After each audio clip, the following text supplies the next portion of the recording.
बोलो गणेश भगवान की जय, बोलो कार्तिक भगवान की जय, बोलो शंकर भगवान की जय, माता पार्वती की जय, बोलो सभी देवी देवतन की जय। शिव पुराण आरंभ। सभी भक्तगण आज की कथा शिव पुराण का आनंद उठाएं। 16वां अध्याय महाकालेश्वर का आविर्भाव। सूर्य बोले, हे ऋषियों, अब मैं आपको महाकालेश्वर नामक ज्योतिर्लिंग के आविर्भाव के संबंध में बताता हूँ। अवंतिकापुरी में एक ब्राह्मण रहते थे। वे भगवान शिव के परम भक्त थे। वे प्रतिदिन विधि विधान से शिव जी के पार्थिव लिंग का पूजन किया करते थे। देवादिदेव भगवान शिव के आशीर्वाद से उन्हें धन धान्य की कोई कमी नहीं थी। वे प्रतिदिन अग्नि होम करते और सदा ज्ञान की खोज में लगे रहते थे। इस प्रकार सभी प्रकार के सुखों को भोग कर अंत में उन्हें शिवलोक की प्राप्ति हुई। उन ब्राह्मण देवता के देवप्रिय, मेधाप्रिय, सुकृत एवं धर्मबाहु नाम के 4 पुत्र थे। ये चारों भी अपने पिता के समान ही सद्गुणी थे। उनके कारण अरवतिका नगरी ब्रह्म तेज से परिपूर्ण थी। वहीं पास ही में रत्नमाला नामक एक पर्वत था। उसी पर्वत पर दूषण नामक एक राक्षस रहता था। उसने घोर तपस्या करके ब्रह्मा जी को प्रसन्न कर लिया था। ब्रह्मा जी से चितवर पाकर वह दुष्ट धर्म का शत्रु बन गया था। वह धर्म का नाश कर देना चाहता था। अपने अथाह बल और पराक्रम से उसने सभी देवताओं, मनुष्यों और तीनों लोकों के जीवों को अपने अधीन कर लिया था। वह ब्राह्मणों एवं सदाचारियों पर आक्रमण करके उन्हें अनेक प्रकार से दंडित करता था। एक दिन दूषण नामक वह दैत्य अपनी सेना को साथ लेकर अवंतिकापुरी पहुंच गया। वहां उसने अपने दैत्य सैनिक को आज्ञा दी कि जो भी ब्राह्मण मेरी आज्ञा को न माने उसे दंड दो। आज्ञा पाकर वे दैत्य नगरी में उपद्रव करने लगे। सारी जनता हाहाकार करने लगी। वे लोग उन ब्राह्मण कुमारों के पास आए और उन्हें सारी बातें बताईं। वे ब्राह्मण कहने लगे कि इस जगत का कल्याण करने वाले और अपने भक्तों की सदा रक्षा करने वाले भगवान शिव हैं, इसलिए हमें उन्हें ही प्रसन्न करना चाहिए। यह कहकर वे चारों ब्राह्मण पुत्र अन्य ब्राह्मणों के साथ मिलकर अपने आराध्य भगवान शिव का पूजन करने लगे। उसी समय चारों महादैत्य वहां पहुंच गए और उन ब्राह्मणों को शिव जी की आराधना में देखकर अत्यंत क्रोधित होकर बोले, मार डालो इन सबको। परंतु जैसे ही वे दैत्य ब्राह्मणों को पीड़ित करने के लिए आगे बढ़े, उसी समय भगवान शिव पार्थिव लिंग में से प्रकट हो गए। उन्होंने पल भर में ही सब दैत्यों को मार डाला और दूषण नामक महादैत्य को भी मौत के घाट उतार दिया। शिव जी को साक्षात सामने पाकर वे सभी ब्राह्मण शिव की स्तुति करने लगे। आकाश से देवता पुष्प वर्षा करने लगे। भगवान शिव ने प्रसन्नतापूर्वक उन ब्राह्मण कुमारों को वरदान मांगने के लिए कहा। अपने आराध्य भगवान शिव के वचन सुनकर ब्राह्मण बोले, हे देवादिदेव कल्याणकारी भगवान, यदि आप हमारी आराधना से प्रसन्न हैं तो हम पर कृपा कर हमें अपने श्री चरणों में स्थान दें, ताकि हम जीवन मरण के बंधन से छूट जाएं और आपके दर्शनों की हमारी अभिलाषा पूरी होती रहे। तब अपने भक्तों की इच्छा को पूरा करते हुए सदाशिव उसी स्थान पर ज्योतिर्मय रूप में शिवलिंग में स्थित हो गए और वह लिंग महाकालेश्वर नाम से जग प्रसिद्ध हुआ। इसकी उपासना करने से सभी मनोरथ पूरे हो जाते हैं। 17वां अध्याय महाकाल महात्म्यम। सूत जी बोले, हे ब्राह्मणों, अब मैं आपको महाकालेश्वर की उत्पत्ति की कथा सुनाता हूँ। उज्जैन नगरी में राजा चंद्रसेन का राज्य था।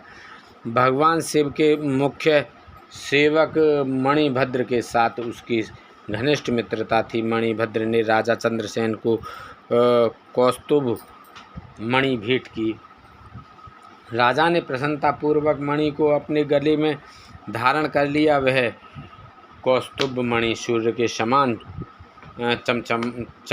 चमकती थी, जिसे देखकर अन्य राजा चंद्रसेन से ईर्ष्या रखने लगे। सब राजाओं ने मिलकर चंद्रसेन पर आक्रमण कर दिया। जब राजा चंद्रसेन चारों ओर से अन्य राजाओं की चतुरंगनी सेना से घिर गया। तब वह अपने प्राणों की रक्षा के लिए महाकालेश्वर ज्योतिर्लिंग की शरण में गया और भक्ति भावना से देवादिदेव महादेव जी का पूजन करने लगा। राजा चंद्रसेन भगवान शिव के पूजन में मग्न था। उसी समय एक विधवा गोपी अपने छोटे से बालक को गोद में लिए वहां आई। वह बालक राजा को शिव पूजन करते हुए देखता रहा। जब गोपी वापस घर आ गई तब वह बालक मन में शिव पूजन का निश्चय करके कहीं से एक पत्थर ढूंढ लाया और उसे स्थापित करके धूप दीप गंध पुष्प नैवेद्य में उसी प्रकार पूजनने लगा जिस प्रकार उसने राजा को करते देखा था। उसकी माता ने उसे भोजन करने के लिए बुलाया, परंतु वह तो अपनी आराधना में लगा था। जब बार बार बुलाने पर भी बालक नहीं आया तब उसकी माता को क्रोध आ गया और वह वहाँ से बालक को खींच कर ले गई और डांटने फटकारने लगी। उसने शिवलिंग रूप में स्थापित उस पत्थर को उठाकर फेंक दिया। यह देखकर बालक बहुत दुखी हुआ और शिवजी का नाम लेते हुए मूर्छित हो गया। बालक की ऐसी हालत देखकर माता रोने लगी और रोते रोते वह भी बेहोश हो गई। कुछ समय बीतने पर बालक को जब होश आया तो उसने स्वयं को भगवान शिव के सुंदर मंदिर में, जहाँ रत्न में ज्योतिर्लिंग स्थित था, पाया। यह देखकर वह बड़ा आश्चर्यचकित हुआ। भगवान शिव को धन्यवाद करके उनका नाम जपता हुआ वह बालक अपने घर की ओर चल पड़ा। घर पहुंचकर उसने देखा कि उसके घर के स्थान पर एक सुंदर महल खड़ा था। अंदर उसकी माँ सुंदर वस्त्र आभूषण पहने रत्न जड़ित पलंग पर सोई थी। उसने अपनी माता को जगाया। सब कुछ जानकर वह अत्यंत प्रसन्न हो गई। दूसरी ओर जब राजा चंद्रसेन का पूजन समाप्त हुआ तो उसे सब कुछ ज्ञात हुआ। राजा अपने मंत्रियों को साथ लेकर गोपी के पास पहुंचा। वहां उन्होंने उत्सव किया। शीघ्र ही यह समाचार पूरे नगर में फैल गया। जब चंद्रसेन के शत्रुओं को यह पता चला कि उसकी नगरी पर भगवान शिव की विशेष कृपा है, तब उनके शत्रुओं को यह समझ आ गया कि राजा चंद्रसेन महाकालेश्वर का परम भक्त है, इसलिए हम उसे कभी जीत नहीं सकते। वे सब राज चंद्रसेन से मित्रता करने हेतु उस गोपी के घर चले गए। वहां पहुंचकर उन्होंने शिवजी का पूजन किया और राजा से मित्रता कर ली। तभी वहां हनुमान जी ने प्रत्यक्ष दर्शन दिए। हनुमान जी को सामने पाकर सबने हाथ जोड़कर उन्हें प्रणाम किया। हनुमान जी ने उस बालक को गले लगाया और बोले, इस संसार का कल्याण करने वाले भगवान शिव हैं। वे भक्तवत्सल हैं और सदा ही अपने भक्तों पर कृपा दृष्टि बनाए रखते हैं। इस बालक के सच्चे मन से शिवजी की स्तुति की, जिससे प्रसन्न होकर शिवजी ने इसके कब सभी दुखों को दूर किया है। इस लोक में सभी सुखों को भोग कर इससे मोक्ष की प्राप्ति होगी। यह 8वां महायज्ञ पुरुष होगा और नंद नाम से जाना जाएगा। भगवान विष्णु जब कृष्ण का अवतार लेंगे तो इसी के घर में निवास करेंगे। यह कहकर वे अंतर्ध्यान हो गए। तत्पश्चात जब राजा विदा लेकर अपने नगर चले गए, राजा चंद्रसेन विधि पूर्वक महाकालेश्वर का पूजन करने लगे और इस लोक में सभी सुखों को भोग कर अंत में मोक्ष पद को प्राप्त हुए। 18वां अध्याय ओंकारेश्वर महात्म्य। 18वां अध्याय ओंकारेश्वर महात्म्य। सूज्य बोले, ही विप्रगण, प्राचीन काल में श्री नारद जी ने गोकर्ण क्षेत्र में भगवान शिव का पूजन किया। फिर वे विंध्याचल पर्वत पर गए। विंध्याचल ने उनका आदर सत्कार किया और उन्हें उत्तम आसन पर बैठाया। स्वयं भी वह नारद जी के पास बैठ गए। तब नारद जी कहने लगे, विंध्याचल, तुम निश्चय ही महाबलशाली और विशाल हो। सभी पर्वत तुम में व्याप्त हैं, परंतु सुमेरु पर्वत का अपना अलग अस्तित्व व पहचान है। यद्यपि तुम में सभी गुण विद्यमान हैं, परंतु फिर भी सुमेरु की बराबरी तुम नहीं कर सकते। नारद जी के वचन सुनकर विंध्याचल पर्वत को बहुत दुख हुआ। वह सोचने लगा, मेरा जीवन तो व्यर्थ है। जब मैं किसी के कोई काम नहीं आता तो मुझे अपने जीवन को सुधारना चाहिए। यह विचार कर वह भगवान शिव की शरण में गया। विंध्याचल में ओंकारेश्वर जाकर वहीं समीप में भगवान शिव का पार्थिव लिंग स्थापित किया और विधि विधान से भक्तिपूर्वक उसकी नियमित आराधना करने लगा। वह घंटों शिवजी के चरणारविंदों के ध्यान में मग्न रहता। इस प्रकार उसे शिवजी का ध्यान और तप करते हुए बहुत समय बीत गया। एक दिन उसकी तपस्या में प्रसन्न होकर देवादिदेव भगवान शिव ने उसे साक्षात दर्शन दिए तथा उसकी कामना जाननी चाहिए। शिवजी बोले, विंध्याचल में तुम्हारी भक्ति भावना से प्रसन्न हूँ, वर मांगो। भगवान शिव के निर्मल वचनों को सुनकर विंध्याचल की खुशी का कोई ठिकाना न रहा। उसने अपने आराध्य देव की स्तुति का आरंभ कर दी। फिर बोला, हे कल्याणकारी भगवान शिव, यदि आप प्रसन्न हैं तो कृपा कर मेरी बुद्धि को शुद्ध करें और मुझे श्रेष्ठ विचार प्रदान करें। भगवान, आप यहीं पर निवास कर जगत का कल्याण करें। तब विंध्याचल की मनोकामनाओं को पूरा करते हुए भगवान शिव ने उनके इच्छित वर को प्रदान किया और स्वयं विंध्याचल द्वारा स्थापित लिंग में ज्योतिर्मय रूप में विराजमान हो गए। यह ज्योतिर्लिंग परमेश्वर नाम से प्रसिद्ध हुआ। ओंकारेश्वर व परमेश्वर नामक शिव ज्योतिर्लिंग अलग अलग होते हुए भी एक हैं। ये अपने भक्तों को अविष्ट फल प्रदान करने वाले तथा उन्हें मोक्ष देने वाले हैं। इस प्रकार अपने भक्तों विंध्याचल पर अपनी कृपा दृष्टि कर शिवजी अंतर्ध्यान हो गए।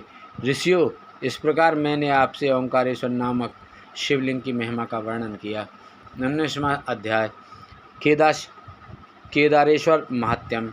शिवजी बोले, हे ऋषिगणों, भगवान शिव के नर नारायण नामक अवतार ने बद्रिकाश्रम में तपस्या करनी आरंभ कर दी। तब अपने उन दोनों श्रेष्ठ भक्तों की इच्छा पूर्ण करने हेतु भगवान शिव पार्थिव लिंग में उनके पूजन को ग्रहण करने के लिए आते थे। इस प्रकार नर नारायण को भगवान शिव का पूजन करते करते बहुत समय बीत गया। इससे उनकी भक्ति भावना दिन प्रतिदिन प्रबल होती गई और वे शिव जी को प्रसन्न करने हेतु उनका पूजन करते रहे। उनकी उत्तम तपस्या से प्रसन्न होकर भगवान शिव उनके समक्ष प्रकट हो गए और बोले, हे नर नारायण, मैं तुम्हारी आराधना से बहुत प्रसन्न हूँ, तुम मुझसे वर मांगो। भगवान शिव के वचन सुनकर नर नारायण बहुत प्रसन्न हुए और भक्तवत्सल कल्याणकारी शिव को प्रणाम करते हुए बोले, हे देवेश्वर, यदि आप हम पर प्रसन्न हैं तो हमारी प्रार्थना से आप साक्षात रूप में यहाँ सदा विराजमान रहें। उन दोनों के अनुरोध पर देवादिदेव महादेव जी हिमालय के केदार नामक उस तीर्थ में ज्योतिर्लिंग रूप में स्थित हो गए और वह ज्योतिर्लिंग संसार में केदारेश्वर नाम से प्रसिद्ध हुआ। यह लिंग दुख भय और का नाश करने वाला है। इसके दर्शन से अविष्ट फल की प्राप्ति होती है। कहते हैं कि जो भक्त शिवलिंग के निकट शिव के रूप में अंकित वलय पर कंकड़ या कड़ा चढ़ाता है, उसे उनके वलय रूप के दर्शन होते हैं तथा सारे पाप नष्ट हो जाते हैं। केदार तीर्थ का दर्शन कर केदारनाथ लिंग का पूजन करने एवं वहाँ का जल पीने के पश्चात मनुष्य जीवन मरण के चक्र से छूट जाता है और मोक्ष को प्राप्त कर लेता है। इस प्रकार मैंने आपसे केदारनाथ ज्योतिर्लिंग महिमा का वर्णन किया। 20वां अध्याय भीम उपद्रव का वर्णन। सूर्य बोले, हे ऋषियों, पूर्व काल में भीम नाम का एक बलशाली राक्षस हुआ था, जो कि रावण के भाई कुंभकर्ण और करकटी राक्षसी का पुत्र था। वह करकटी अपने पुत्र भीम के साथ सह पर्वत पर रहती थी। एक बार भीम ने अपनी माता से पूछा, माताजी, मेरे पिताजी कौन हैं और कहाँ हैं? हम इस प्रकार यहाँ अकेले क्यों रह रहे हैं? अपने पुत्र के प्रश्न का उत्तर देते हुए करकटी बोली, पुत्र भीम, तुम्हारे पिता रावण के छोटे भाई कुंभकर्ण थे। पूर्व में मैं विराध राक्षस की पत्नी थी, जिसे श्री राम ने मार डाला था। फिर मैं अपने माता पिता के साथ रहने लगी। एक दिन जब मेरे माता पिता अगस्त ऋषि के आश्रम में एक मुनि का भोजन खा रहे थे, तब मुनि ने शाप द्वारा उन्हें भस्म कर दिया था। मैं पुनः अकेली रह गई। तब मैं इस पर्वत पर आकर रहने लगी। यहीं पर मेरी कुंभकर्ण से भेंट हुई थी और हमने विवाह कर लिया। उसी समय श्री राम ने लंका पर आक्रमण कर दिया और तुम्हारे पिता को वापस जाना पड़ा। तब श्री राम ने युद्ध में उनका वध कर दिया। अपनी माता के वचन सुनकर भीम को भगवान विष्णु से द्वेष उत्पन्न हो गया और उनसे बदला लेने की ठान ली। वह ब्रह्मा जी को प्रसन्न करने के लिए कठोर तपस्या करने लगा। उसकी घोर तपस्या से अग्नि प्रज्वलित हो गई, जिससे सभी जीव दग्ध होने लगे।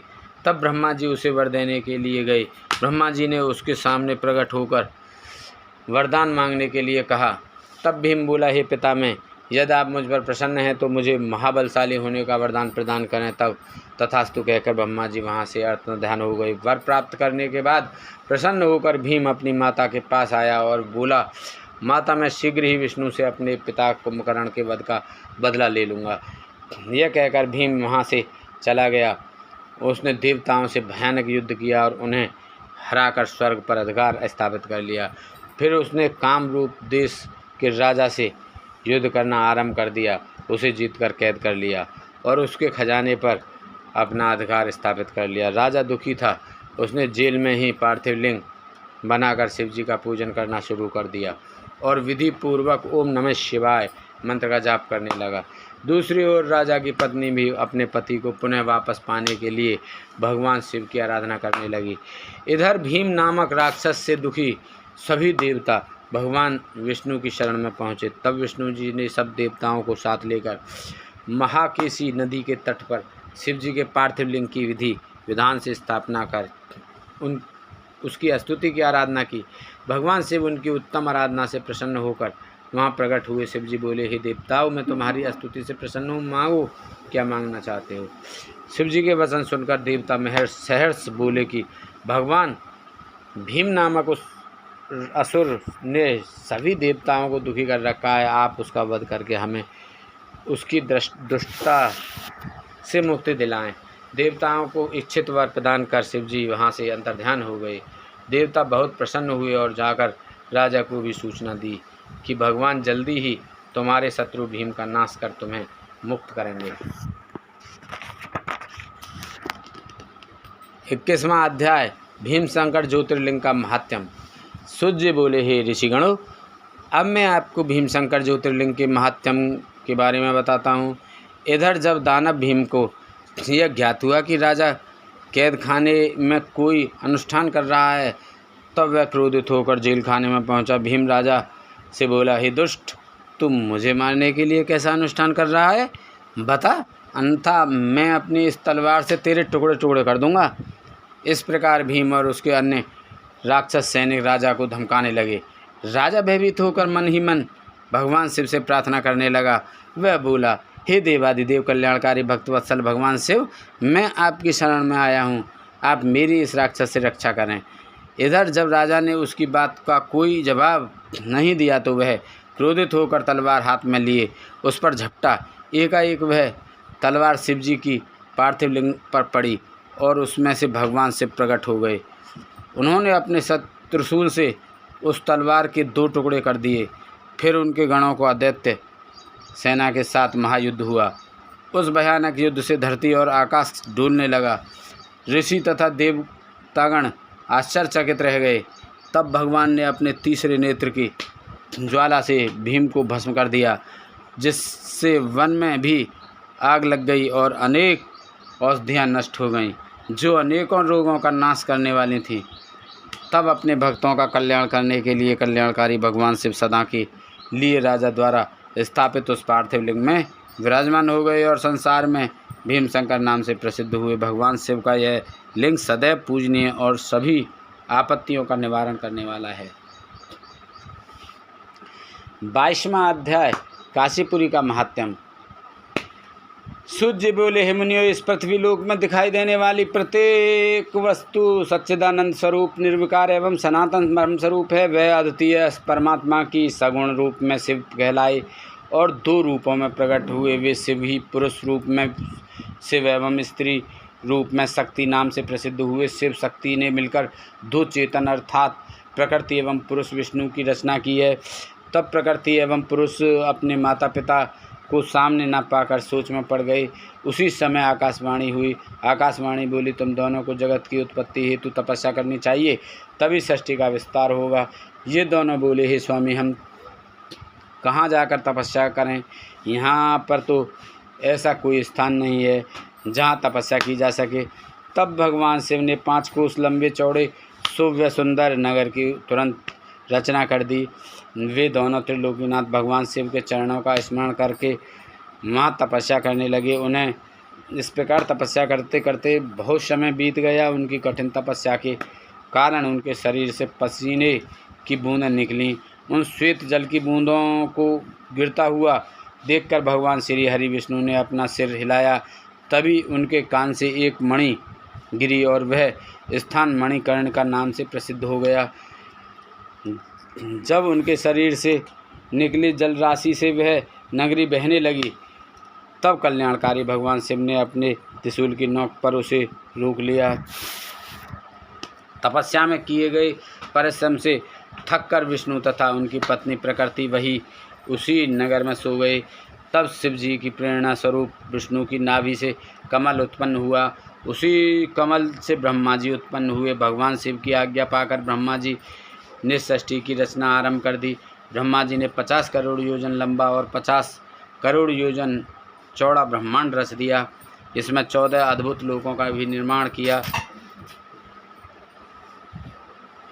ब्रह्मा जी ने किया। इस प्रकार जब सर्वेश्वर शिव की आज्ञा से ब्रह्मा जी द्वारा ब्रह्मांड का निर्माण हो गया, तब भक्तवत्सल भगवान शिव के मन में विचार आया कि इस संसार के सभी प्राणी तो कर्म पास में बंधे रहेंगे, सांसारिक मोह माया में पड़कर भला वे मुझे किस प्रकार पा सकेंगे। ऐसा सोचकर त्रिलोकीनाथ कल्याणकारी भगवान शिव ने अपने त्रिशूल से 5 कोस नगरी उतारकर ब्रह्मांड से अलग की। तत्पश्चात उसमें अपने अविमुक्ति ज्योतिर्लिंग की स्थापना कर दी। यही पंचकोशी कल्याण दायिनी ज्ञानदात्री एवं मोक्षदात्री नगरी काशी कहलाई। भगवान शिव ने इस नगरी में अपने ज्योतिर्लिंग की स्थापना करने के पश्चात इसे पुनः मृत्युलोक में त्रिशूल के माध्यम से जोड़ दिया। कहते हैं ब्रह्मा जी का एक दिन पूरा होने पर प्रलय आती है, परंतु इस काशी नगरी का नाश असंभव है, क्योंकि प्रलय के समय शिवजी इस काशी नगरी को अपने त्रिशूल पर धारण कर लेते हैं तथा सब शांत हो जाने पर काशी को पृथ्वी लोक से जोड़ देते हैं। इसलिए मुक्ति की कामना करने वालों को काशी जाना चाहिए। यहाँ के दर्शनों से हर प्रकार के पापों से मुक्ति मिल जाती है। काशी मोक्ष देने वाली नगरी के रूप में प्रसिद्ध है। संसार के समस्त प्राणियों के मध्य में सत्व रूप में और बाहर तापस रूप में विराजमान परमात्मा भगवान शिव ही हैं। सत्व आदि गुणों से युक्त वही रुद्र हैं, जो सगुण होते हुए निर्गुण और निर्गुण होते हुए सगुण हैं। उन कल्याणकारी भगवान शिव को प्रणाम करके रुद्र बोले, हे शिव, हे विश्वनाथ महेश्वर, लोकहित की कामना से आपको यहाँ विराजमान रहना चाहिए। मैं आपके अंश से उत्पन्न हूँ। आप मुझ पर कृपा करें और देवी पार्वती सहित यहीं पर निवास करें। ब्राह्मणों, जब विश्वनाथ ने भगवान शिव से इस प्रकार प्रार्थना की, तब भगवान शिव संसार के कल्याण के लिए काशी में देवी पार्वती सहित निवास करने लगे। उसी दिन से काशी सर्वश्रेष्ठ नगरी हो गई। 23वां अध्याय। जो विश्वेश्वर महिमा। श्री विश्वेश्वर महिमा सूत जी बोले, हे मुनियो, जब मैं आपको काशीपुरी में स्थित अविमुक्त ज्योतिर्लिंग का महात्म सुनाता हूँ। एक बार जगदम्बा माता पार्वती ने त्रिलोकीनाथ भगवान शिव से विश्वेश्वर ज्योतिर्लिंग की महिमा पूछी थी। तब अपनी प्राण वल्लभा देवी पार्वती का प्रश्न सुनकर भगवान शिव बोले, हे प्रिय मनुष्य को भक्ति और मुक्ति प्रदान करने वाला उत्तम धाम काशी है। मेरा प्रिय स्थान होने के कारण काशी में अनेक सिद्ध और योगी पुरुष आकर मेरे अनेकों रूपों का वर्णन करते हैं। काशी में मृत्यु को प्राप्त करने के वाले मनुष्य को मोक्ष की प्राप्ति हो जाती है। वह सीधे शिवलोक को प्राप्त करता है। स्त्री पवित्र हो या अपवित्र, कुंवारी हो या सुहागन या अन्य, काशी में मरकर मोक्ष को प्राप्त करती है।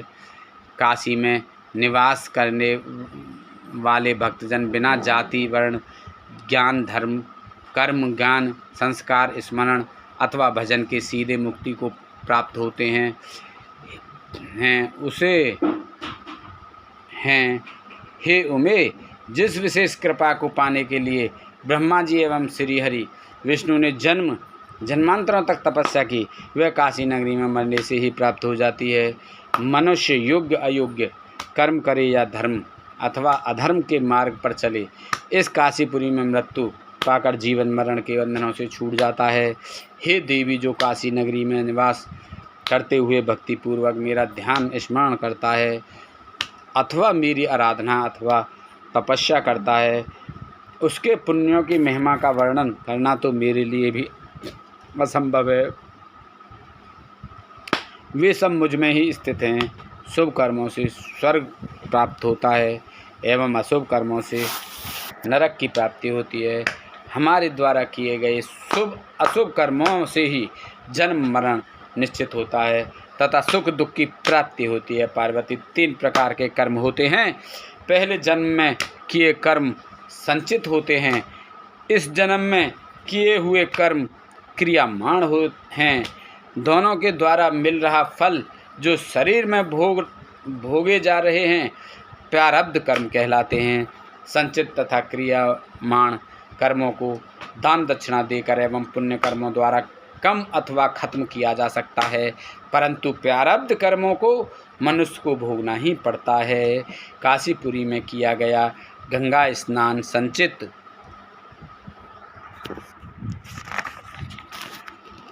एवं क्रियामाण कर्मों को नष्ट कर देता है।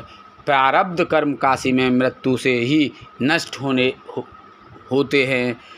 काशी का रहने वाला यदि कोई पाप करता है तो काशी के पुण्य प्रताप से तुरंत ही पाप से मुक्त हो जाता है। हे ऋषिगणों, इस प्रकार काशी नगरी एवं विश्वेश्वर लिंग का महात्म्य ने आपको सुनाया है, जो कि भक्तों एवं ज्ञानियों को भोग और मोक्ष प्रदान करने वाला है। 24वां अध्याय गौतम प्रभाव।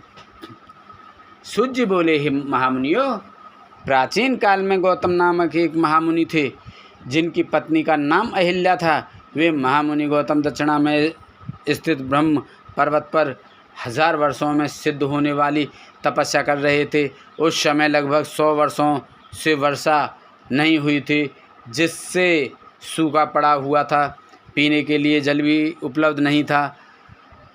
सारे वृक्ष पौधे आदि सभी वनस्पतियां सूख चुकी थीं। उस समय आए इस संकट से मुक्ति दिलाने हेतु बहुत से ऋषि मुनियों ने समाधि ले ली थी।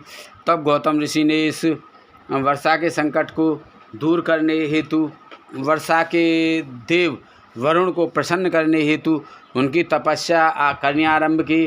गौतम ऋषि ने 6 महीने तक वरुण देव की घोर तपस्या की, जिससे वरुण देवता प्रसन्न हुए और उन्होंने गौतम ऋषि को साक्षात दर्शन दिए। वरुण देव बोले, हे गौतम ऋषि, मैं आपकी उत्तम भक्ति भावना से की गई तपस्या से बहुत संतुष्ट हुआ हूँ। मांगो, क्या वर मांगना चाहते हो? तब वरुण देव का प्रश्न सुनकर महर्षि गौतम बोले, हे वरुण देव, आप तो सर्वज्ञाता हैं। भगवान, आप जानते हैं ही हैं कि वर्षा न होने के कारण संसार के सभी चराचर प्राणी व्याकुल हैं। इसलिए सबकी परेशानियों एवं दुखों को दूर करने के लिए मैं चाहता हूँ कि वर्षा हो जाए। महर्षि गौतम के वर को सुनकर वरुण देव बोले कि मैं तो इस जगत के ईश्वर कल्याणकारी भगवान शिव के अधीन हूँ और उन्हीं की आज्ञा और प्रेरणा के फलस्वरूप कार्य करता हूँ। इसलिए इस वरदान को तो सर्वेश्वर शिव ही दे सकते हैं। अतः आप मुझसे कुछ और मांग लें। तब महर्षि गौतम बोले, प्रभु, आप मुझे जलदान दीजिए। इससे बड़ा और कोई पुण्य नहीं है और इसे कोई नष्ट भी नहीं कर सकता। तब गौतम जी की विनती को स्वीकार करते हुए वरुण देव बोले कि आप एक गड्ढा खोदें, मैं उसे जल से भर दूंगा और उस गड्ढे का जल कभी भी खाली नहीं होगा और इसके लिए तुम्हारा नाम भी संसार में प्रसिद्ध हो जाएगा। वरुण देव की आज्ञा मानते हुए महर्षि गौतम ने तुरंत एक हाथ लंबा और चौड़ा गड्ढा खोद दिया। तब वरुण देव ने उसे जल से भर दिया और महर्षि गौतम से बोले, हे महामुने, इस स्थान पर किए गए सभी कर्म, दान, हवन, देव पूजन, तपस्या, पितृश्राद्ध आदि सब सफल होंगे। यह कहकर वरुण देव अंतर्ध्यान हो गए। तब गौतम ऋषि बहुत प्रसन्न हो गए कि सबके संकटों को उन्होंने दूर कर दिया है। इसलिए कहते हैं कि संकट के समय बड़ों की शरण में जाने में से दुखों से मुक्ति मिलती है। इस प्रकार महर्षि गौतम इच्छित वर पाकर खुश हो एवं स्नान आदि नित्य कर्मों से निवृत्त होकर जौ आदि अन्न पैदा करने लगे। उस जल से सींचकर उन्होंने मुरझाए हुए वृक्षों एवं पौधों को पुनः लहलहा दिया। उस स्थान को छोड़कर चले गए सभी जीव पुनः लौट आए। महर्षि गौतम की परम कृपा से यह स्थान रिद्धि सिद्धियों से युक्त एवं सभी मनुष्यों के लिए कल्याणकारी एवं सुखदायक हुआ। 25वां अध्याय। महर्षि गौतम को गौ हत्या का दोष।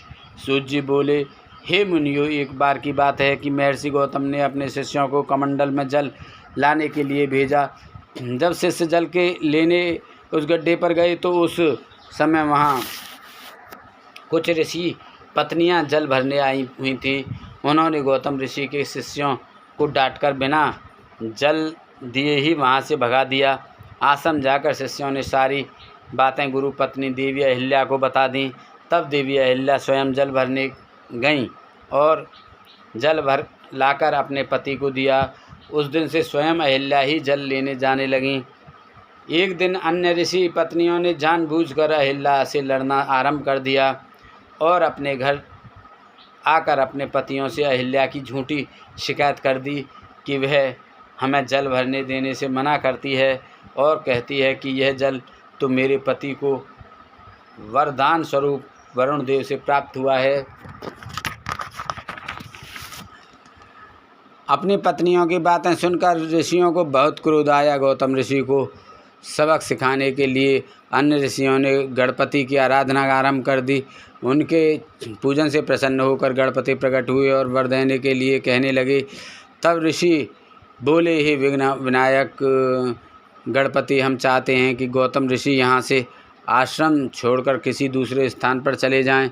उनके यह वचन सुनकर गणेश जी बोले, गौतम ऋषि ने तो कोई अपराध नहीं किया है, फिर आप उनका बुरा क्यों चाहते हैं? आप कोई और वरदान मांग लीजिए। परंतु जब ऋषि ने नहीं माने तो उनका इच्छित वरदान देकर गणेश जी वहाँ से अंतर्ध्यान हो गए।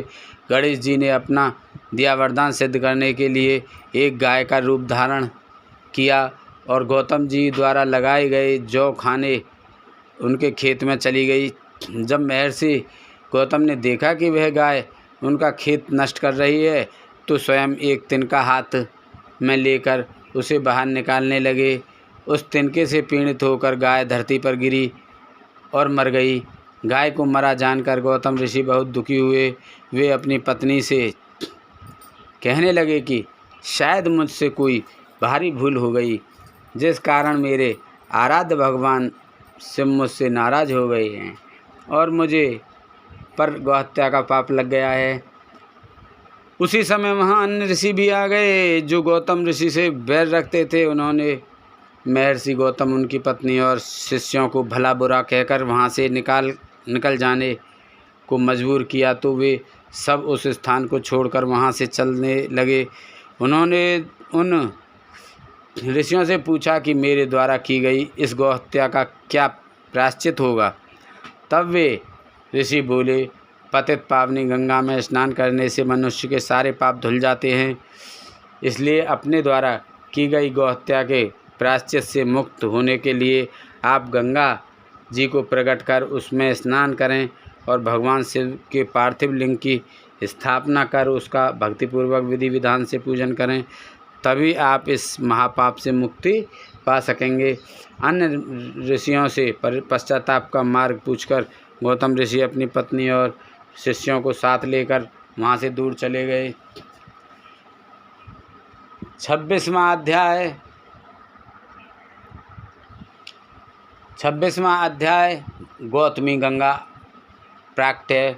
सूत जी बोले, हे ऋषिगणों, महर्षि गौतम देवी अहिल्या एवं अपने अन्य शिष्यों को साथ लेकर किसी अन्य जगह पर आश्रम बनाकर रहने लगे। सर्वप्रथम गौतम ऋषि ने ब्रह्मगिरि पर्वत की परिक्रमा की, फिर भगवान शिव के पार्थिव लिंग की स्थापना कर उसका पूजन करने लगे। पति पत्नी की उत्तम आराधना एवं भक्ति भाव से प्रसन्न होकर भगवान शिव ने उन्हें दर्शन दिए।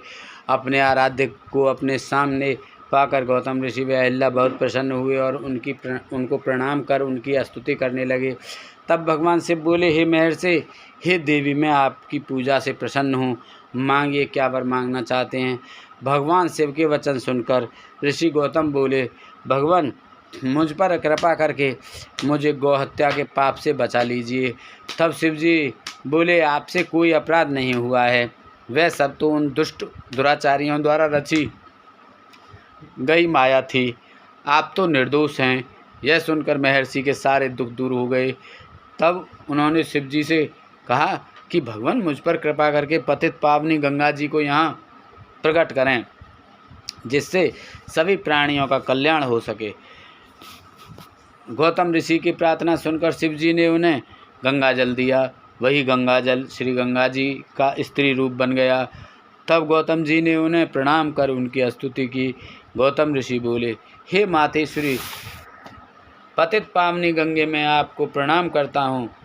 आप पापों का खंडन करने वाली एवं अपनी शरण में आए भक्तों को मुक्ति देने वाली हैं।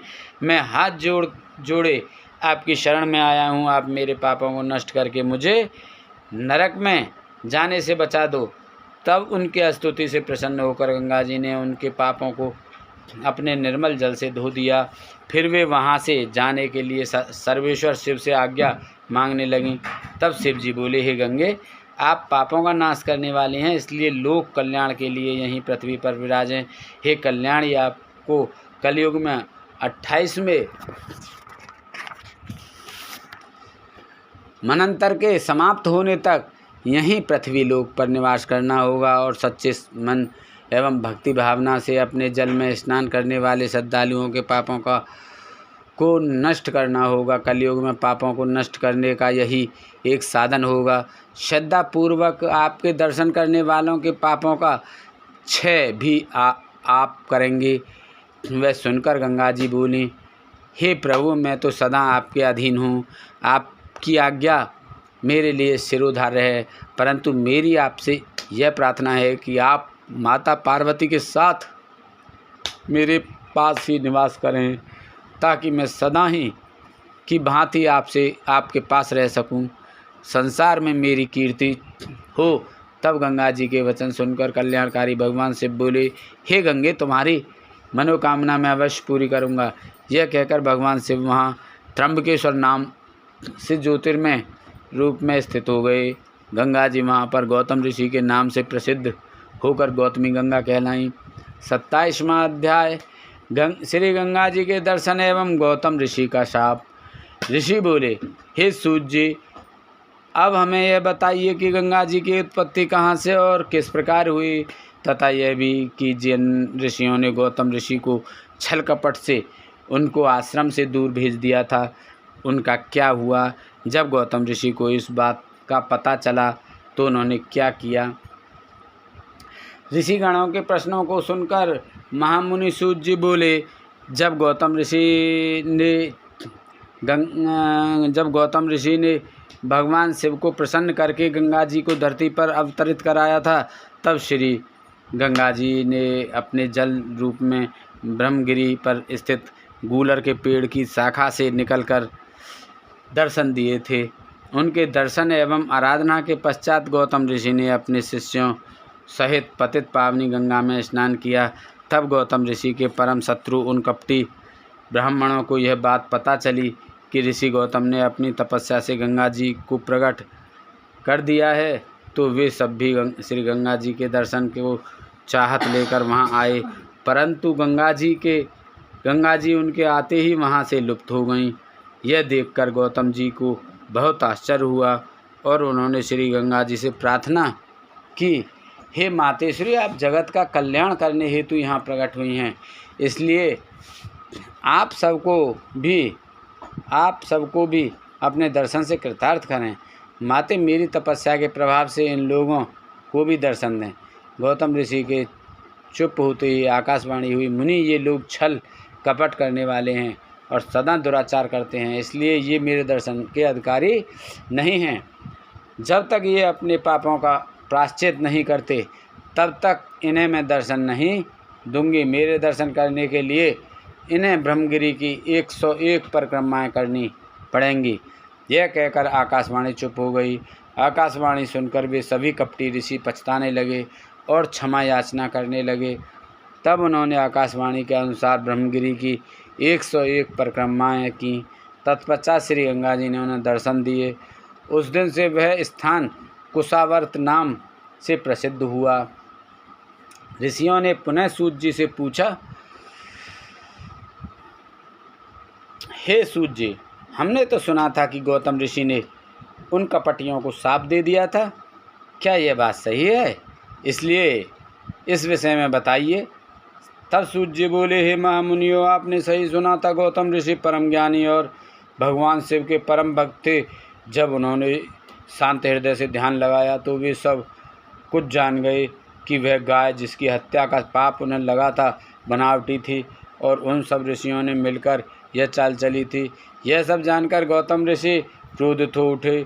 तब उन्होंने उन कपटी ऋषियों को विद्या रहित, भक्तिहीन और अधर्मी हो जाने का शाप दे दिया। उन्हें शिव जी की भक्ति से विमुख होने का शाप दिया और फिर वे स्वयं अपने आश्रम में जाकर त्रिलोकीनाथ भगवान शिव की आराधना करने लगे। दूसरी ओर वे ऋषिगण शिव धर्म से विमुख होकर कांची नामक नगरी में चले गए।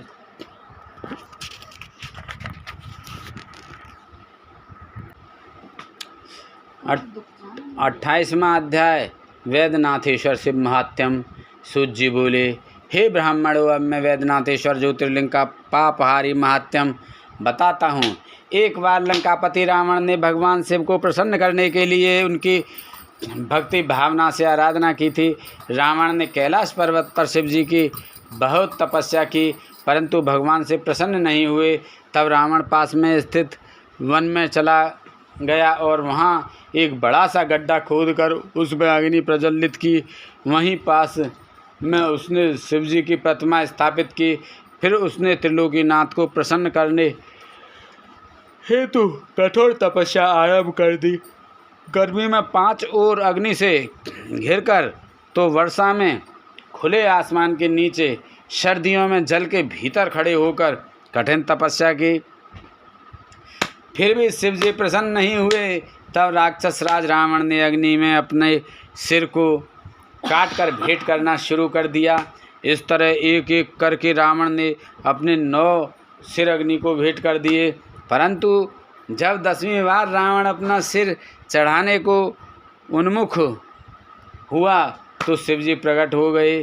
शिवजी के साक्षात दर्शन पाकर रावण बहुत प्रसन्न हुआ और उनकी अनेकों प्रकार से स्तुति करने लगा।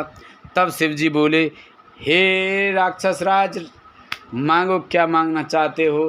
राक्षस राज रावण बोला, हे देवादिदेव महादेव जी, मैं आपको नमस्कार करता हूँ। भगवान, यदि आप मेरी तपस्या से संतुष्ट हुए हैं तो मुझ पर कृपा करके मेरे साथ लंका चलकर रहें और मेरे आतिथ्य को स्वीकार करें। प्रभु, मैं आपकी शरण में आया हूँ, कृपा कर मेरे मनोरथों को पूर्ण कीजिए। रावण के वचन सुनकर शिवजी आश्चर्य में पड़ गए। तब उन्होंने सर्वप्रथम रावण को पूर्व की भांति निरोग किया और उसे अतुल बल प्रदान किया।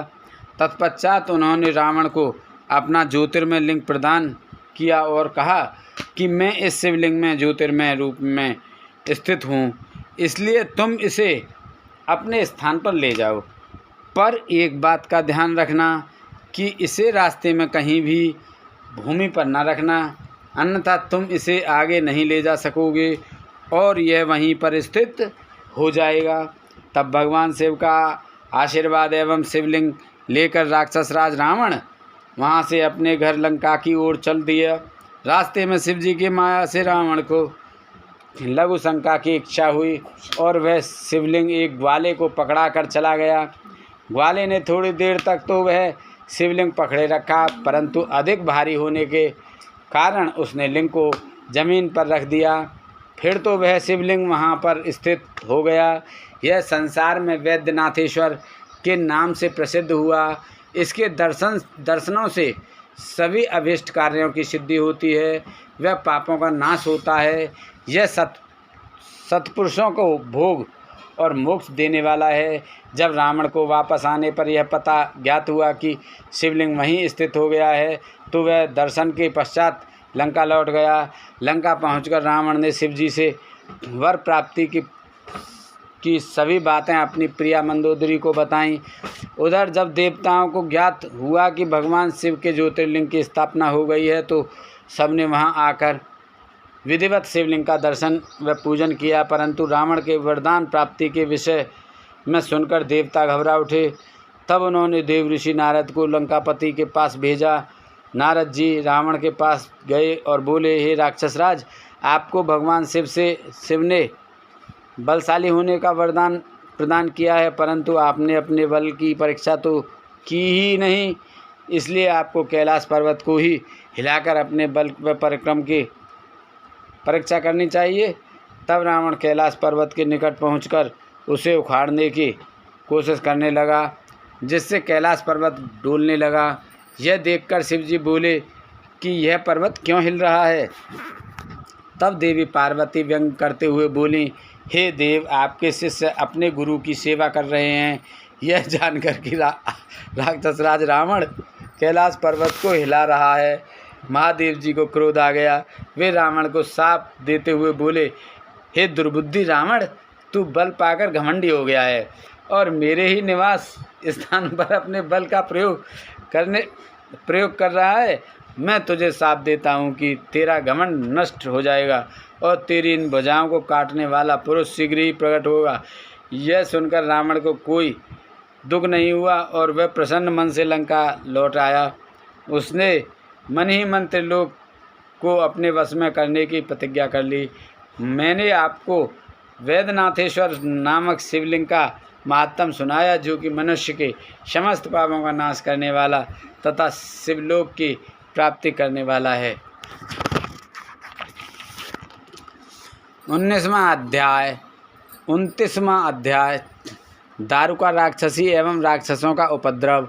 सूत जी बोले, हे ब्राह्मणों, प्राचीन समय में एक राक्षस था, उसका नाम दारुक तथा उसकी पत्नी का नाम दारुका था।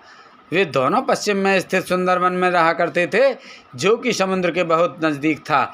वह वन 64 कोस लंबा और चौड़ा था। वहाँ के रहने वाले मनुष्य उन दोनों राक्षसी के अत्याचारों से बहुत दुखी थे। एक दिन वे सभी ऋषि और के पास पहुँचे और उन्हें अपना दुख सुनाया तथा प्रार्थना की, हम आपकी शरण में आए हैं, हमारी रक्षा कीजिए। तब उनकी प्रार्थना सुनकर ऋषि और बोले, आप लोग इस प्रकार चिंतित ना हों, अधर्मियों का नाश अवश्य होता है। उन्हें धैर्य देकर ऋषि ने वहाँ से भेज दिया। फिर स्वयं तपस्या करने लगे ताकि संसार का कल्याण हो। उधर दानवों से तंग आकर देवताओं ने उन पर आक्रमण कर दिया। देवताओं और दानवों के बीच बड़ा भयानक युद्ध होने लगा। हजारों राक्षसों को देवताओं ने अपने प्रहार से मार गिराया।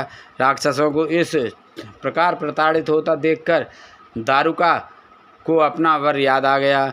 उसने राक्षसों से कहा कि आप लोग इस प्रकार भयभीत ना हों, मैं आपका भय अवश्य ही दूर करूंगी। यह कहकर दारुका ने राक्षसों की उस नगरी को उठाकर समुद्र के मध्य में स्थित कर दिया। जब सारे राक्षसों को भय से मुक्ति मिल गई, एक दिन दारुका घूमती हुई पुनः धरती पर आ गई। तब उसने देखा कि एक डोंगी में बहुत से मनुष्य बैठकर समुद्र की ओर से पृथ्वी पर आ रहे हैं। दारुका ने जाकर राक्षसों को सूचना दी कि असंख्य मनुष्य समुद्र में हैं। राक्षसों ने उन मनुष्यों को पकड़कर अपने जेल खाने में कैद कर लिया। उन मनुष्यों में एक सुप्रिय नामक बनिया भी था, जो भगवान शिव का परम भक्त था। उसने कारावास में ही भगवान शिव का पार्थिव लिंग स्थापित किया और उसकी विधि पूर्वक आराधना करने लगा। उसे शिवजी का पूजन करते देखकर अन्य मनुष्य भी उसकी साथ शिवजी की आराधना करने लगे। उन्हें भगवान शिव की पूजा करते करते काफ़ी समय व्यतीत हो गया। राक्षस उन्हें हैरानी से देखते, पर उनकी समझ में नहीं आता था कि वे किसकी पूजा कर रहे हैं। 30वां अध्याय, नागेश्वर लिंग की उत्पत्ति व महात्म्य। सूत जी बोले, हे ऋषियों, एक दिन सुप्रिया को भगवान शिव का पूजन करते हुए दारुक के किसी दूत ने देख लिया और जाकर दारुक को बता दिया। यह जानकर दुष्ट दारुक जेल में गया और सुप्रिया से बोला, बनिए, सच बता कि तू किस देवता की पूजा कर रहा है, अन्यथा मैं तुम्हें मार डालूंगा। बहुत पूछने पर भी जब सुप्रिया ने कुछ नहीं बताया, तब क्रोधित होकर महाराक्षस दारुक ने उस बनिए को मारने की आज्ञा दे दी। वह परम शिव भक्त हाथ जोड़े आंखें मूंद कर अपने आराध्य भगवान शिव का ध्यान कर उनसे मन में रक्षा करने की प्रार्थना करने लगा। भक्तवत्सल भगवान शिव अपने भक्त की पुकार सुनकर तुरंत वहां प्रकट हो गए। अपने भक्त की ओर बढ़ते उन राक्षसों को देखकर भगवान शिव ने पाशुपत अस्त्र उठा लिया और उन राक्षसों का एक पल में ही नाश कर दिया। राक्षसों का नाश करने के बाद भगवान शिव बोले, ही सुप्रिय, आज से यह वन राक्षसों से मुक्त हुआ। अब तुम सब सदा के लिए निर्भय हो जाओ। अब इस वन में धर्म के मार्ग पर चलने वाले ब्राह्मण, क्षत्रिय, वैश्य, शूद्र आदि ही निवास करेंगे। इन्हीं के साथ मेरे परम भक्त भी इस वन की शोभा बढ़ाएंगे। उधर दूसरी ओर दारुका राक्षसी देवी पार्वती की स्तुति करने लगी। उसने देवी को प्रसन्न कर लिया और प्रार्थना की कि माते, आप मेरे वंश एवं कुल की रक्षा कीजिए। तब देवी पार्वती दारुका के वचनों को सुनकर भगवान शिव से बोली, हे नाथ, आपकी कही यह बात युग के अंत में सच हो, उससे पूर्व तामसी षष्ठी भी रहे, यह मेरा विचार है। भगवान मेरी बात को पूरा करिए। दारुका मेरी ही भक्त शक्ति है, इसलिए उसकी रक्षा करना मेरा धर्म है। यह यहाँ पर दारुका का ही राज्य होगा। देवी पार्वती के इन वचनों को सुनकर भगवान शिव बोले, हे प्रिय, आपकी इच्छा अवश्य पूरी होगी, परंतु अपने भक्तों की रक्षा के लिए मैं यहीं पर स्थित रहूँगा, ताकि कोई भी उनकी जाति और धर्म के विरुद्ध कोई आचरण न कर सके। जो मनुष्य धर्म के मार्ग का अनुसरण करते हुए भक्ति भावना के साथ प्रेम पूर्वक मेरा दर्शन करेगा, वह चक्रवर्ती राजा हो जाएगा। कलयुग के अंत में और सतयुग के आरंभ में महासेन का पुत्र वीरसेन राजाओं का भी राजा होगा, और जब वह यहाँ आकर मेरे दर्शन करेगा तो वह चक्रवर्ती सम्राट बन जाएगा। यह कहकर भगवान शिव और देवी पार्वती वहाँ ज्योतिर्मय रूप में पार्थिव लिंग में स्थित हो गए। त्रिलोकीनाथ भगवान शिव नागेश्वर नाम से व देवी पार्वती नागेश्वरी नाम से प्रसिद्ध हुई। भगवान शिव पार्वती अनेक प्रकार की लीलाएं करने लगे। यह नागेश्वर ज्योतिर्लिंग तीनों लोकों का कल्याण करने वाला एवं सभी कामनाओं को पूर्ण करने वाला है।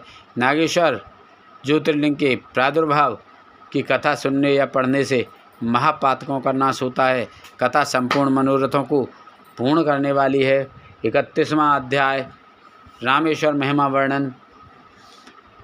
सूत जी बोले, हे ऋषियों, जब मैं आपको रामेश्वर शिवलिंग की उत्पत्ति की कथा एवं महात्म्य सुनाता हूँ।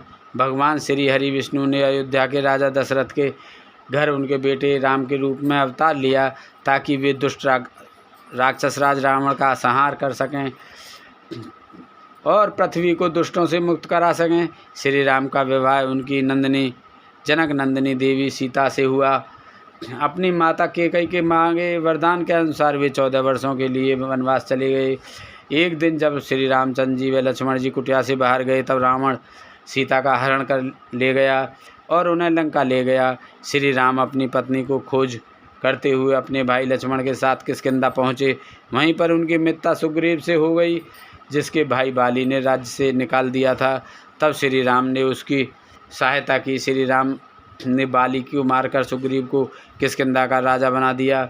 सुग्रीव ने श्री राम की पत्नी देवी सीता की खोज के लिए अपनी वानर सेना को चारों ओर तलाश करने के लिए भेजा।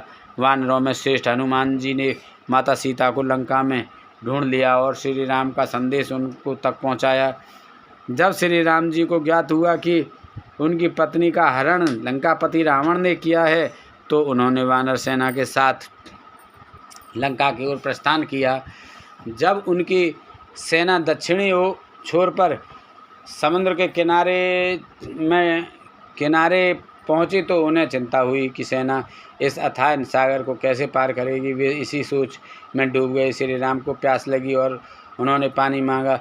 जब वानर उनके लिए पानी लेकर आए तब उन्हें स्मरण हुआ कि आज उन्होंने अपने आराध्य का दर्शन व पूजन तो किया ही नहीं।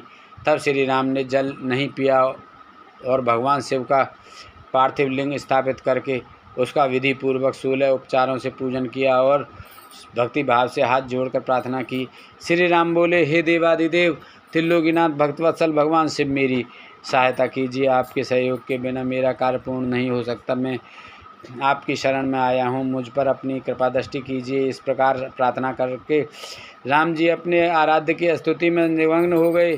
तब भगवान शिव ने अब प्रसन्न होकर दर्शन दिए और बोले, हे राम, तुम्हारा कल्याण हो, वर मांगो। अपने सामने साक्षात त्रिलोकीनाथ शिव को पाकर श्री राम अत्यंत हर्षित हुए और हाथ जोड़कर उनको प्रणाम करते हुए स्तुति करने लगे। उन्होंने शिव जी से युद्ध में विजयी होने का वर मांगा तथा भगवान शिव से जगत के कल्याण हेतु वहीं निवास करने की प्रार्थना की।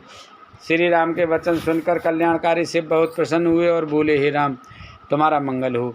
युद्ध में तुम्हारी जीत अवश्य होगी, क्योंकि तुम सत्य और धर्म के मार्ग का अनुसरण कर रहे हो। यह कहकर शिव जी श्री राम द्वारा स्थापित उस शिवलिंग में ज्योतिर्मय रूप में स्थित हो गए। उसी दिन से वह लिंग जगत में रामेश्वरम नाम से प्रसिद्ध हुआ। इसी शिवलिंग के पूजन के फल के रूप में श्री राम की सेना को समुद्र पार करने का मार्ग मिल गया और वह युद्ध में विजयी हुए। श्री राम ने रावण एवं अन्य राक्षसों को संहार किया और अपनी पत्नी सीता को मुक्त कराया। यह रामेश्वरम ज्योतिर्लिंग भक्तों को भोग और मोक्ष प्रदान करने वाला है। इस शिवलिंग को गंगा जल से स्नान कराने से मोक्ष की प्राप्ति होती है और मनुष्य जीवन मरण के बंधनों से मुक्त हो जाता है। रामेश्वरम को ज्योतिर्लिंग की महिमा सुनने वालों के सभी पापों का नाश हो जाता है।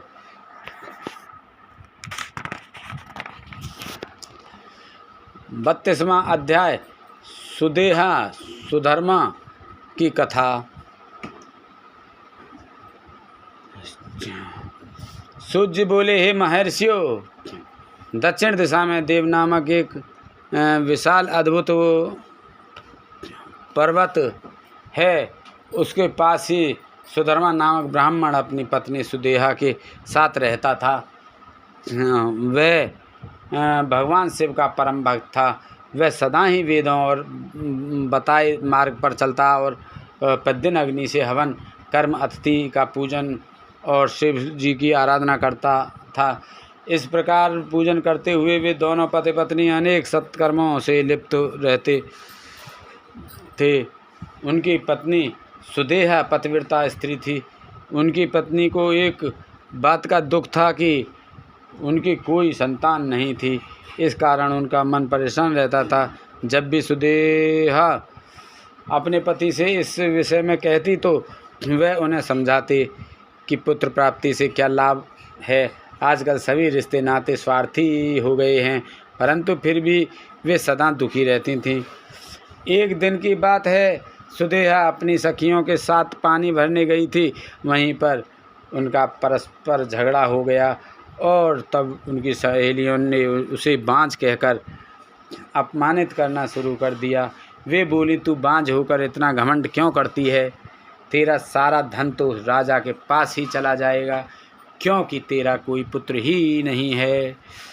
दुखी मन से सुदेहा घर लौट आई। उसने सारी बातें अपने पति को बताईं। उन्होंने अपनी पत्नी को बहुत समझाया, परंतु वह कुछ भी मानने को तैयार नहीं थी। तब उन ब्राह्मण देवता ने मन में भगवान शिव का ध्यान करते हुए 2 फूल अग्नि की तरफ उछाले और सुदेहा से एक फूल चुनने के लिए कहा। उनकी पत्नी ने गलत फूल चुन लिया। उन्होंने अपनी पत्नी को समझाया, तुम्हारे भाग्य में पुत्र नहीं है, इसलिए अब अपनी इच्छा त्याग दो और शिव जी के पूजन में लग जाओ। अपने पति सुधर्मा को की बातों का सुदेहा पर कोई प्रभाव नहीं पड़ा और वह उनसे इस प्रकार बोली, हे प्राणनाथ, यदि आपको मेरे गर्भ से पुत्र प्राप्त नहीं हो सकता तो आप दूसरा विवाह कर लीजिए। परंतु सुधर्मा ने विवाह से इनकार कर दिया। तब सुदेहा अपनी छोटी बहन घुसमा को अपने घर ले आई और अपने पति से प्रार्थना करने लगी कि वे उससे विवाह कर लें। सुधर्मा ने उसे समझाते हुए कहा, यदि मैंने इससे विवाह कर लिया और इससे पुत्र हो भी गया तो भी तुम दोनों बहनों सौतन बन जाने पर एक दूसरे का विरोध करोगी और मेरे घर में झगड़ा होता रहेगा। तब सुदेहा बोली, हे प्राणनाथ, भला मैं अपनी बहन का विरोध क्यों करूँगी? आज चिंता त्याग दें और घुसमा से विवाह कर लें। अपनी पत्नी की प्रार्थना मानकर सुधर्मा ने घुसमा से विवाह कर लिया। विवाह के पश्चात सुधर्मा ने सुदेहा और घुसमा से मिले जुलकर रहने एवं आपस में एक दूसरे की बात मानने के लिए कहा। फिर घुसमा अपने पति सुधर्मा के साथ प्रतिदिन 101 शिव पार्थिव लिंगों का 1604 से पूजन करके तालाब में उनका विसर्जन कर देती। इस प्रकार जब उसने 1,00,000 पार्थिव लिंगों का पूजन पूर्ण कर लिया तो शिव जी की कृपा से उसे परम सुंदर गुणवान पुत्र की प्राप्ति हुई। पुत्र पाकर घुसमा और सुधर्मा बहुत प्रसन्न हुए, परंतु सुदेहा को अपनी बहन से जलन होने लगी। 33वां अध्याय घुसमेश्वर ज्योतिर्लिंग की उत्पत्ति व महात्म्यम। सूत जी बोले, हे मुनिगणों, सुदेहा अपनी छोटी बहन घुसमा से बहुत ईर्ष्या करती थी। उसके पुत्र के प्रति भी उसका व्यवहार बुरा था। धीरे धीरे घुसमा का पुत्र बड़ा हो गया। उसे विवाह योग्य जानकर ब्राह्मण सुधर्मा ने उसका विवाह एक योग्य कन्या से करा दिया। इससे सुदेहा की ईर्ष्या और अधिक बढ़ गई। उसने निश्चय किया कि जब तक घुसमा के पुत्र की मृत्यु न होगी तब तक मेरा दुख कम नहीं होगा। अपनी खोई प्रतिष्ठा और घुसमा को सबक सिखाने का निश्चय सुदेहा ने कर लिया। एक रात जब सब प्राणियों के सो जाने के बाद सुदेहा ने घुसमा के सोते हुए पुत्र की हत्या कर दी। फिर उसके छोटे छोटे टुकड़े करके उसी तालाब में बहा आई जहाँ घुसमा प्रतिदिन शिवलिंग पार्थिव लिंगों की पूजन करके उपरांत विसर्जन करती थी। घर आकर सुदेहा आराम से सो गई। प्रातःकाल उठकर सुधर्मा भगवान शिव का पूजन करने चले गए। सुदेहा और घुसमा भी अपने अपने काम में लग गईं। जब घुसमा की पुत्रवधू ने अपने पति की चारपाई का पर खून और शरीर के अंगों के टुकड़े देखे तो वह अत्यंत व्याकुल हो गई और उसने अपनी सास को सूचित किया कि वहाँ का दृश्य देखकर वह फौरन समझ गई कि किसी ने उनके पुत्र की हत्या कर दी है। यह जानकर घुसमा जोर जोर से रोने लगी। सुदेहा भी उनकी देखा देखी आंसू बहाने लगी, परंतु मन में वह अपनी सौत के दुख से बहुत प्रसन्न थी। कुछ देर पश्चात सुधर्मा शिवजी के पूजन से वापस लौटे तो उन्हें सब बातें पता चलीं। सुधर्मा घुसमा से बोले, देवी, इस तरह से रोना छोड़ दो, अपने दुख को दूर करके अपना कार्य पूरा करो। भगवान शिव ने ही हमें कृपा करके पुत्र प्रदान किया था और वही उसकी रक्षा करेंगे, इसलिए तुम रोना छोड़ो और अपना नित्य कर्म करो। तब पति की आज्ञा मानकर देवी घुसमा ने शिवजी के पार्थिव लिंगों का पूजन किया और उन्हें बहाने के लिए तालाब पर गई। जब लिंगों का विसर्जन करने के उपरांत वह मुड़ी तो उसे अपना पुत्र वहीं तालाब के किनारे खड़ा मिला। अपने पुत्र को जीवित पाकर वह बहुत प्रसन्न हुई और मन ही मन अपने आराध्य भगवान शिव का स्मरण करके उनका धन्यवाद व्यक्त करने लगी। उसी समय भगवान शिव वहाँ प्रकट हो गए और बोले, देवी घुसमा, तुम्हारी आराधना से मैं प्रसन्न हूँ, मांगो क्या वर मांगना चाहती हो। तुम्हारी बहन सुदेहा ने ही तुम्हारे पुत्र की हत्या की थी, परंतु मैंने इसे पुनर्जीवित कर दिया है। मैं तुम्हारी सौत को उसकी करनी का दंड अवश्य दूंगा। भगवान शिव के वचन सुनकर देवी घुसमा बोली, हे नाथ, सुदेहा मेरी बड़ी बहन है, इसलिए आप उनका अहित ना करें। तब शिव जी बोले, तुम्हारी सौत ने तुम्हारे पुत्र को मारा, फिर भी तुम उसको दंड नहीं देना चाहती हो। यह सुनकर घुसमा ने कहा, हे देवादिदेव, अपकार करने वालों पर भी उपकार करना चाहिए। यह मैंने भगवत वाक्य पढ़ा है और मैं यही मानती भी हूँ, अतः आप सुदेहा को क्षमा कर दें। तब घुसमा की बात सुनकर शिव जी बोले, ठीक है, जैसा तुम चाहती हो वैसा ही होगा, तुम और कोई वर मांगो। यह सुनकर घुसमा बोली, हे प्रभु, आप इस जगत का हित व कल्याण करने हेतु यहीं निवास करें।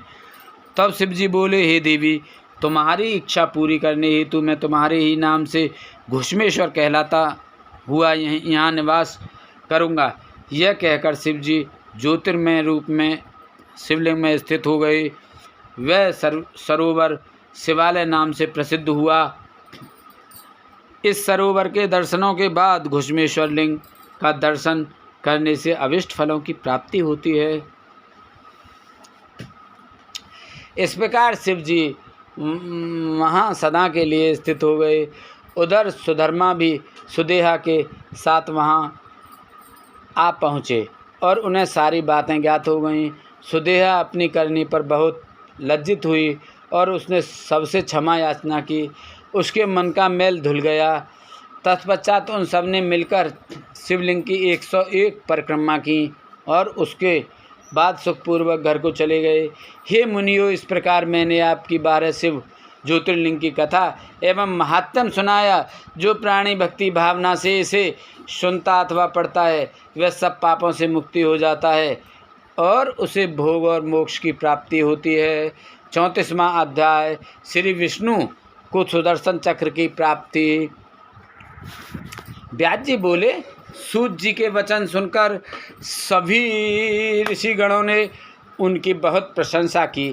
तत्पश्चात वे, सूत जी, आप सब कुछ जानते हैं, इसलिए हम अपनी जिज्ञासा की शांति के लिए आपसे प्रश्न पूछते हैं।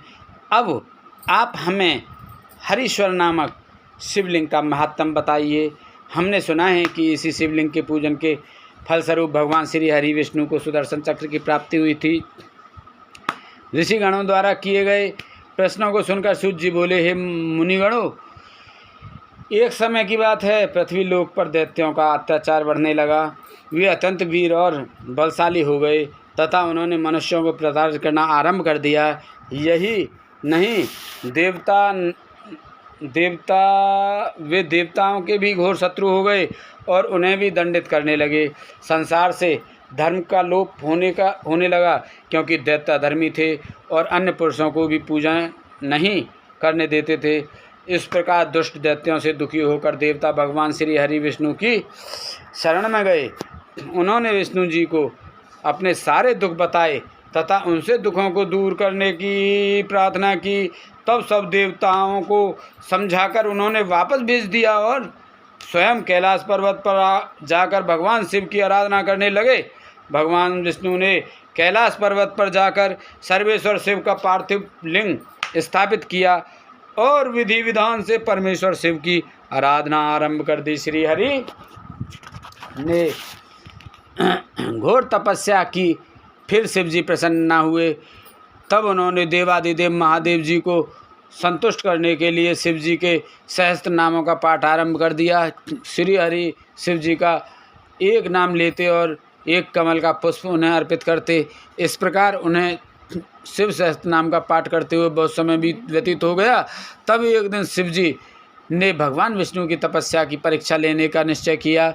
विष्णु भगवान प्रतिदिन 1000 कमल के फूलों से उनका पूजन करते थे। शिव जी ने एक फूल छिपा दिया।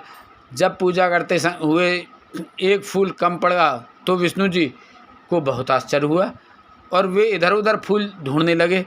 जब फूल कहीं पर भी नहीं मिला तो उन्होंने पूजन को पूर्ण करने के लिए अपने कमल के समान नेत्र को निकालकर त्रिलोकीनाथ शिव जी को अर्पण कर दिया। श्री हरि विष्णु की ऐसी उत्तम भक्ति भावना देखकर शिव जी ने उन्हें साक्षात दर्शन दिए। शिव जी को इस प्रकार सामने पाकर विष्णु जी उनकी स्तुति करने लगे। तब शिव जी बोले, हे विष्णु, तुम्हारी उत्तम भक्ति से मैं बहुत प्रसन्न हूँ, मांगो, क्या वर मांगना चाहते हो। शिव जी के वचनों को सुनकर विष्णु जी बोले, हे देवादिदेव भगवान शिव, आप तो अंतर्यामी हैं, सब कुछ जानते हैं।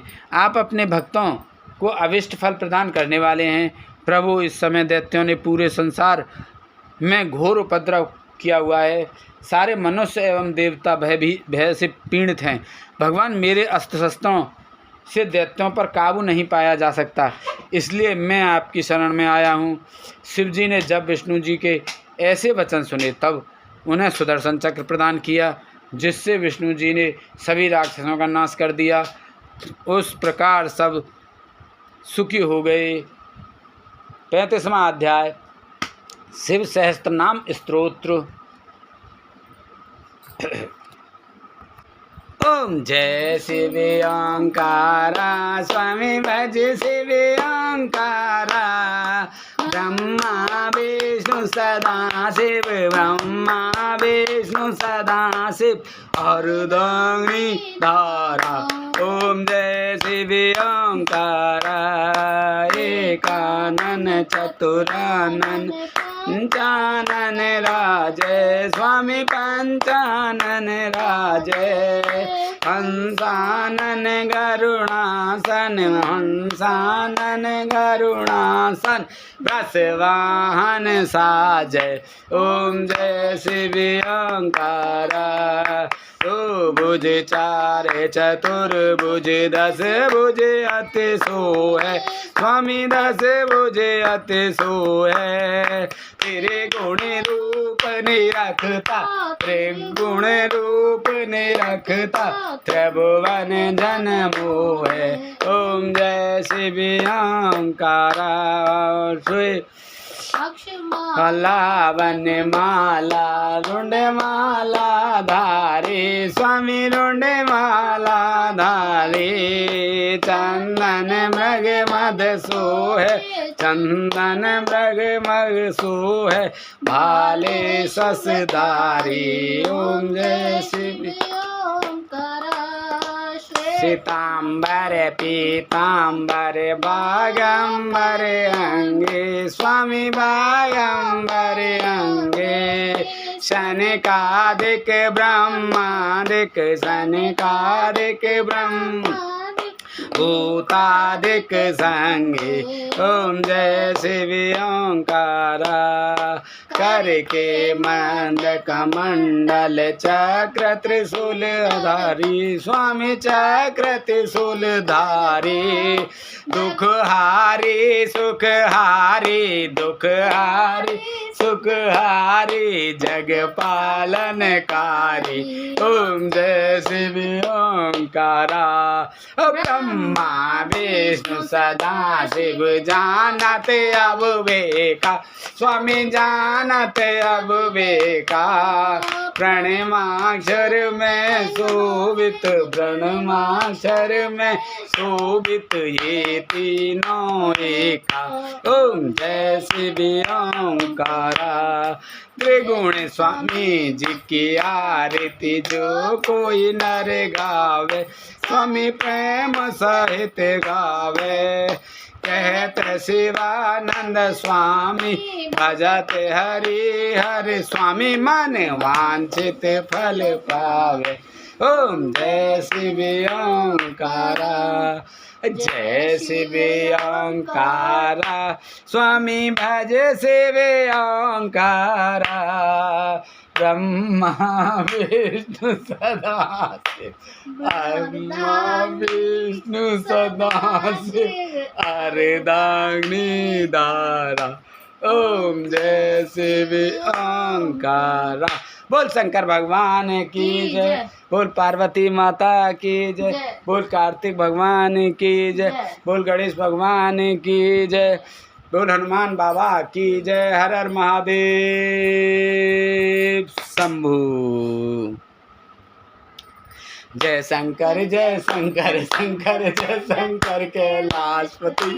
जय गोरा गोरा जय गोरा माँ पार्वती। जय शंकर जय कृपानि शंकर जय शंकर कैलाशपति। जय गोरा गोरा जय गोरा माँ पार्वती। जय गोरा शंकर शंकर जय शंकर कैलाशपति। जय गोरा जय नमामि गोरा जय पार्वती। जय शंकर शंकर जय शंकर कैलाशपति। जय गोरा जय गोरा माँ पार्वती। जय शंकर शंकर जय शंकर कैलाशपति। जय गोरा जय गोरा माँ पार्वती। जय शंकर शंकर जय शंकर कैलाशपति। जय गोरा जय गोरा माँ पार्वती। जय शंकर शंकर जय शंकर कैलाशपति। जय गोरा जय गोरा माँ पार्वती। जय शंकर शंकर जय शंकर कैलाशपति। जय गोरा जय गोरा माँ पार्वती। जय शंकर शंकर जय शंकर कैलाशपति। जय गोरा जय गोरा माँ पार्वती। जय शंकर शंकर जय शंकर कैलाशपति। जय गोरा जय गोरा माँ पार्वती। जय शंकर शंकर जय शंकर कैलाशपति। जय गोरा जय गोरा माँ पार्वती।